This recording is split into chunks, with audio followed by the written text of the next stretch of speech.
Hi అండి, అందరూ ఎలా ఉన్నారు? ఈరోజు నేను అంబూర్ చికెన్ బిర్యానీ చెప్తున్నానండి. ఇది తమిళనాడు స్టైల్ అండి. దీనికి కావాల్సింది ఇలాచీస్ 4, లవంగాలు 5, బిర్యానీ ఆకు పెద్దది తీసుకున్నానండి, ముక్కలుగా కట్ చేసుకున్నాను. పచ్చిమిర్చి 4 తీసుకున్నానండి, చీలికలుగా కట్ చేసుకున్నాను.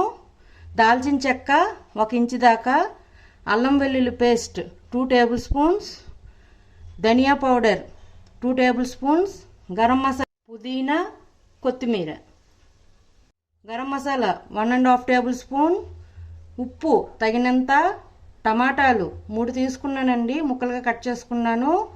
ఇది ఎండుమిరపకాయల పేస్ట్ అండి.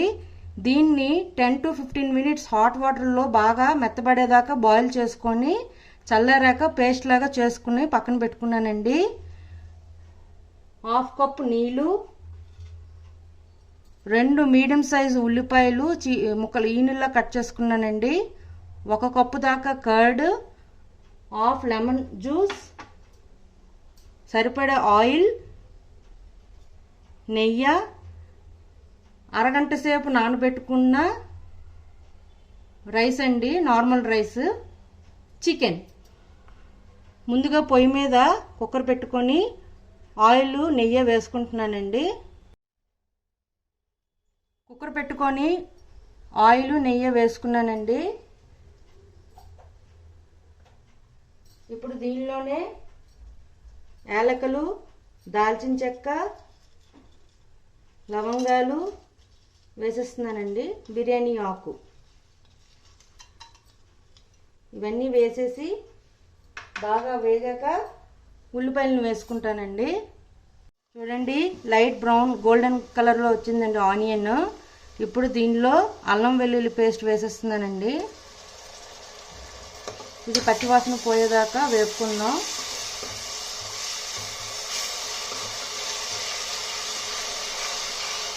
ఇది వేగిందండి. ఇప్పుడు దీనిలో మనం ఈనుల్లా కట్ చేసి పెట్టుకున్న ఉల్లిపాయ ముక్కల్ని వేసేస్తున్నానండి. ఇది లైట్ గోల్డెన్ కలర్ వచ్చేదాకా వేపుకుందాం. తొందరగా వేగి మెత్తపడాలంటే కొంచెం సాల్ట్ వేస్తున్నానండి.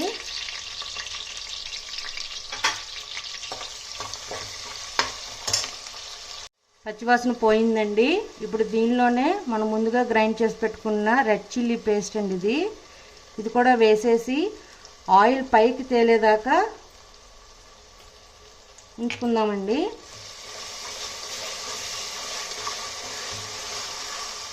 ఇలా ఆయిల్ పైకి తేలిందండి. ఇప్పుడు దీనిలోనే ధనియాల పౌడర్ వేసుకుంటున్నానండి, 2 టేబుల్ స్పూన్ ధనియాల పౌడర్.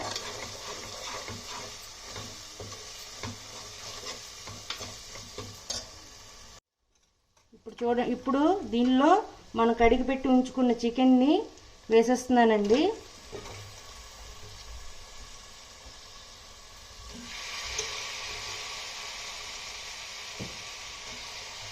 వేసుకున్న తర్వాత బాగా కలుపుకొని 1/2 కప్ వాటర్ యాడ్ చేద్దామండి. మసాలా అంతా బాగా పట్టిందండి చికెన్కి. ఇప్పుడు దీంట్లో 1/2 కప్ దాకా వాటర్ యాడ్ చేసుకొని మీడియం ఫ్లేమ్లో మూత పెట్టేసుకొని ఉడికించుకుందామండి. చూడండి, ఇలా గ్రేవీ దగ్గరికి అయిందండి. ఇప్పుడు దీనిలో మనం ముక్కలుగా కట్ చేసి పెట్టుకున్న టమాటా ముక్కల్ని దీంట్లో వేసేస్తున్నానండి. దీనిలోనే పుదీనా, కొత్తిమీర ఇవి కూడా వేసేస్తున్నానండి. వేసుకొని బాగా కలుపుకొని ఆ టమాటా ముక్కలు బాగా మెత్తగా అయిపోవాలండి. అవి మగ్గాక టమాటాలు మెత్తగా మగ్గాయండి. ఇప్పుడు దీనిలోనే చీలికలుగా కట్ చేసుకున్న పచ్చిమిరపకాయలు, గరం మసాలా, ఉప్పు,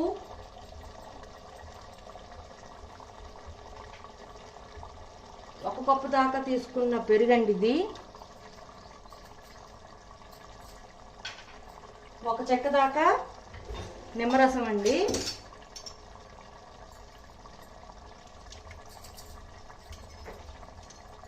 ఇవన్నీ వేసుకొని బాగా కలుపుకుందామండి. ఇది వేసుకొని బాగా కలుపుకున్న తర్వాత మీడియం ఫ్లేమ్లో 10 to 15 minutes వదిలేద్దామండి. ఇలా సగం వాటర్ దాకా అయ్యిందండి. ఇప్పుడు దీంట్లో మనం నానబెట్టి పెట్టుకున్న 2 గ్లాస్ ఆఫ్ రైస్ని దీంట్లో వేసేస్తున్నాను. ఆల్రెడీ దీంట్లో పెరుగు వాటర్ ఉంది కాబట్టి నేను 2 గ్లాస్ రైస్కి 3 గ్లాస్ వాటర్ వేస్తున్నానండి. యాక్చువల్గా 2 గ్లాస్ రైస్ అంటే 4.5 గ్లాస్ వాటర్ వేయాలి, కానీ ఆల్రెడీ దీంట్లో పెరుగు అన్నీ ఉన్నాయి కాబట్టి దాని తగ్గట్టు వాటర్ వస్తుంది కాబట్టి నేను 3 గ్లాస్ వాటర్ యాడ్ చేస్తున్నానండి. చూడండి, దీంట్లో 2.5 గ్లాస్ వాటర్ యాడ్ చేస్తున్నానండి. 3 కూడా కాదు, 2.5 యాడ్ చేస్తున్నాను. మరిగాక ఉప్పు సరిపోయిందో లేదో చూసుకొని యాడ్ చేసుకొని కుక్కర్ మూత పెట్టేద్దామండి, కొంచెం హాఫ్ కుక్ అయ్యేదాకా. చూడండి, బిర్యానీ వాటర్ మరిగిందండి. ఇప్పుడు కుక్కర్ మూత పెట్టేశాను.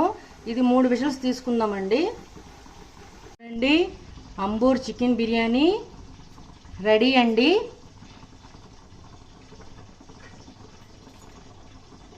చూడండి ఎంత బాగా వచ్చింది. ఇప్పుడు దీన్ని సర్వింగ్ బౌల్లోకి తీసుకుందామండి. అండి, వేడి వేడి తమిళనాడు అంబూర్ బిర్యానీ రెడీ అండి. మీకు నచ్చినట్లయితే like, share and subscribe it. Bye.